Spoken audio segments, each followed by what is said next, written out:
आज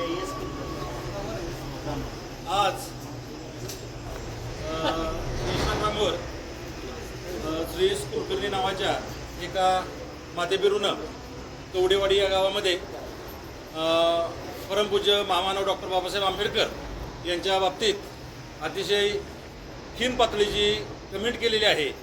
त्याच्या निषेधार्थ आम्ही सर्व उत्तर कोरेगावमधील सर्व कार्यकर्ते आज वॉटर पोलीस स्टेशनला पोहोचलेलो आहोत आणि वॉटर पोलीस स्टेशनला आम्ही आज विनंती करतोय की अशा या मातेबिरूवर अतिशय कडकातली कडक कारवाई करून पुन्हा कधीही आणि कोणत्याही महापुरुषावर अशा कोणत्याही प्रकारचे कसलेही वक्तव्य होऊ नयेत याची जबाबदारी आणि काळजी या पोलीस डिपार्टमेंटने घ्यावी अशी मी यांना विनंती करण्यासाठी आम्ही सर्वजण आज इथं आलेलो आहे। एवढ्या अति खालच्या भाषेतील कमेंट महामानव डॉक्टर बाबासाहेब आंबेडकर किंवा अन्य कोणतेही महापुरुष असो यांच्या बाबतीत करणं म्हणजे अतिशय एक आपल्या सर्वच समाजाला धोकादायक गोष्ट आहे। तर इथून पुढं कधीही आणि कोणत्याही प्रकारे या आपल्या कमीत कमी उत्तर कोरेगावमध्ये जातीय सलोख्याचं चांगलं वातावरण असतं।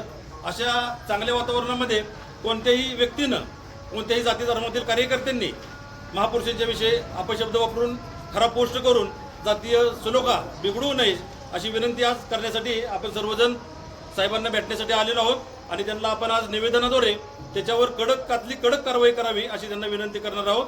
तर आपण सर्वांनी शांतीनाथ साहेबांच्या बरोबर चर्चा करून त्याच्यावर कारवाई करायला त्यांना सांगूया। डॉक्टर बाबासाहेब आंबेडकरांचा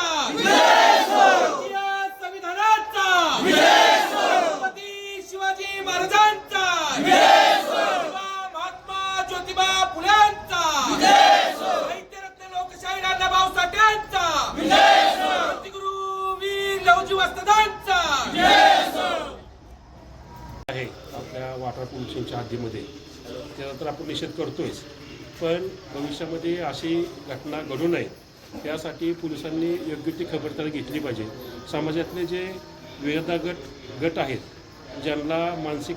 ज्यांची मानसिकता समाजामध्ये दंगल घडवणे एवढीच आहे, त्या आरोपीच्या पाठीमागं हेतू काय होता, त्याला कोण सपोर्ट करत होतो, हे कुठल्या पार्टीचं काम करत होता किंवा ह्याला राजकीय कुठलं पाठबळ होतं का, त्याला कुणी प्रोत्साहन दिलं का, ह्या सगळ्यांची चौकशी होणं अत्यंत गरजेचं आहे। आम्ही जर आज योग्य ती कारवाई झाली नाही तर उत्तर कोरेगाव उद्यापासून चालून देणार नाही, बाजारपेठ उद्यापासून सगळी बंद राहील।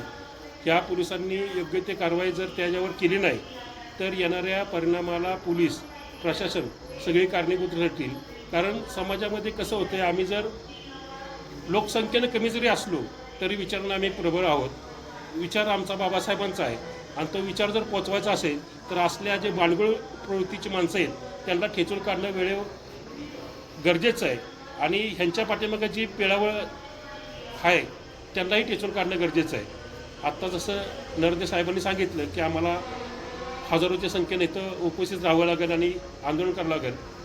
उद्यापासून आम्ही रस्त्यावर एक गाडीसुद्धा फिरून देणार नाही, एवढी आमची ताकद आहे।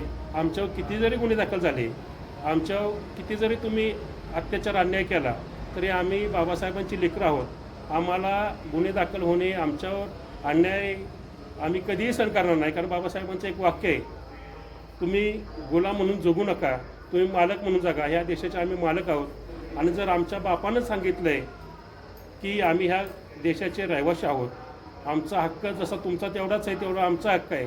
पण आता काय बांडगुळ लोकांना असं वाटतं की त्यांची सत्ता आहे सत्ता ह्याच्यामध्ये म्हणून ती काही करतील, असलं खपून घेतलं जाणार नाही आणि इथून पुढं तर कधीच नाही। कारण आमची पोरं आता शिकलेली आहेत, त्यांना खरोखर बाबासाहेब कळतोय, बहुजनांची पोरं खरोखर शिकलेली आहेत, त्यांना बाबासाहेब कळतोय। पण जी ही अशी वृत्तीची लोक आहेत त्यांना समाजामध्ये एक प्रकारची दरी निर्माण करायची आणि दंगल कशी घडेल याचा त्यांचा प्रयत्न आहे, तो आम्ही कधीही यशस्वी होऊन देणार नाही। मी एवढंच सांगतो की पोलिसांनी योग्य ती कारवाई करून त्याच्या पाठीमागे त्याचा बोलवता धनी कोण आहे हा शोधून काढला पाहिजे। कारण त्याचं एकट्याचं डेअरिंग नाही, तो छोट्या गावातनं विकतो आहे, त्याची विचारसरणी कोणाशी निगडीत आहे, त्याच्या पाठीमागं कोण आहे हे शोधून काढलं पाहिजे।